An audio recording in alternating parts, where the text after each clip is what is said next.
I was sort of intrigued by the fact that you have a Sharia lawyer participating in the processes here. And does that, is there any objectivity there, or again, does it depend upon? I was thinking about American business. I taught social responsibility for about 17 years in a business school, and what was happening was that gradually they were creating a position who reported directly to the CEO about social responsibility. And it seemed like it was really, and I see it's happening still in business schools, it seems like, but it wasn't any, it had nothing to do with religion. In other words, it was a kind of a humanistic agreement that this is the way we ought to be. You know, we ought to screw the customer up, excuse me for my language.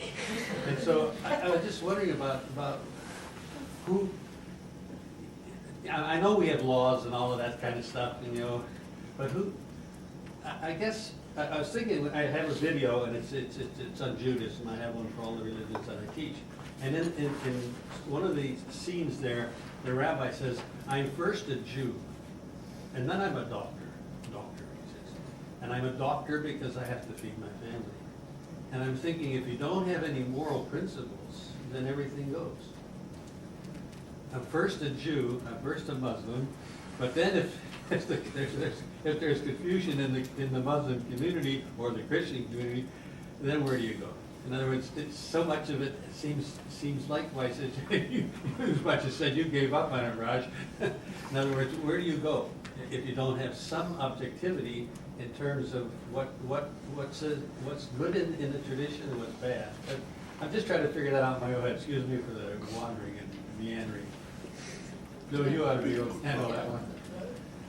No, I think I see the problem when you're talking about the question about is this just an end around?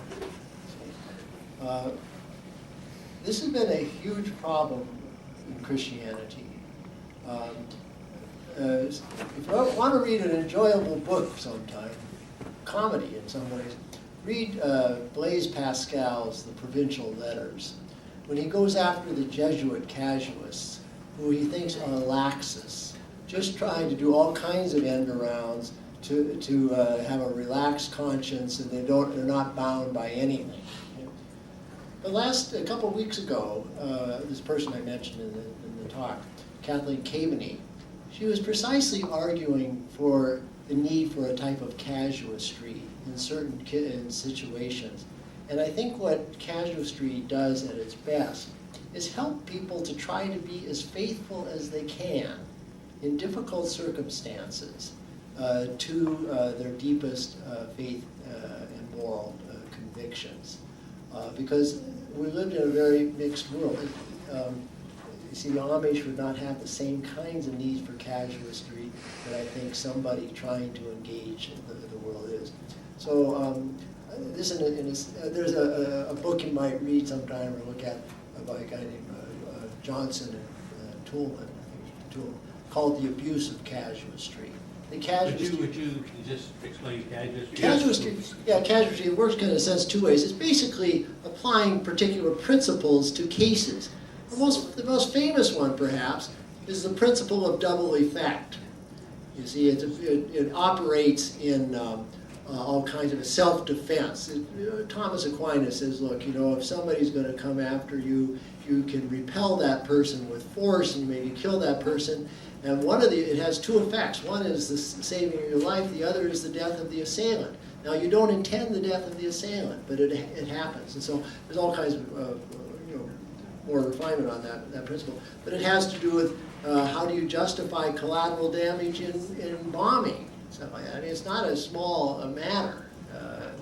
Real decisions are at stake.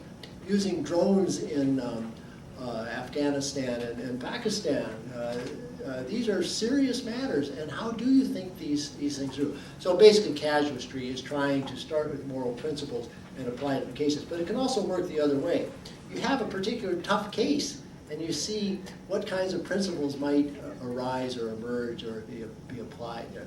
So my only point is that this is one place where I think these two traditions can get together and compare notes and see how did you guys make it through these, how do you work, and I think the questions in Islamic banking certainly resonate with some of the questions that Christianity has dealt with in similar circumstances. I just wanted to make a short comment.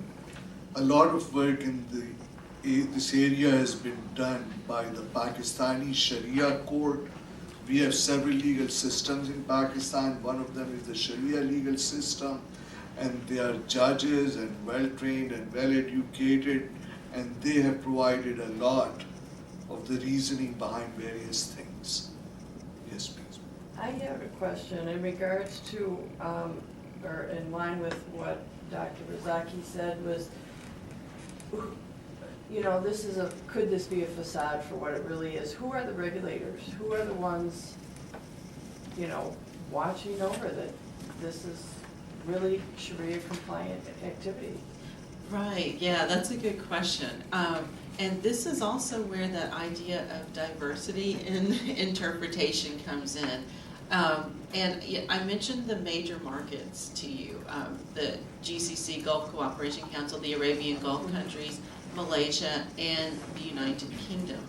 And scholars originating from each of those three areas will tend to have not very different, somewhat different interpretations of some kinds of transactions. And so what tends to happen is that the scholars become identified with a particular tradition, and the institutions they work with become identified with that kind of tradition. So the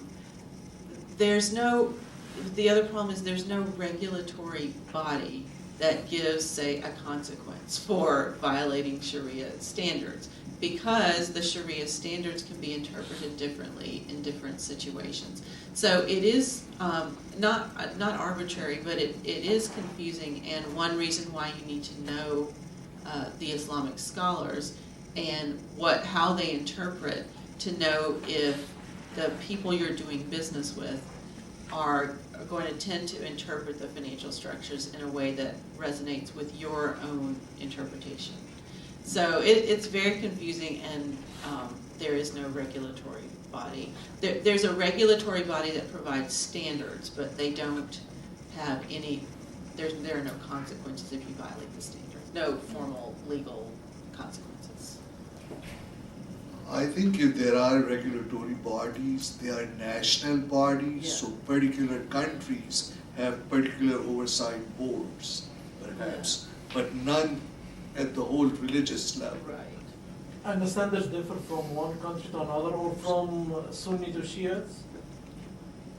Country to country, even different Sunni countries have different, Yeah. and different Shia countries.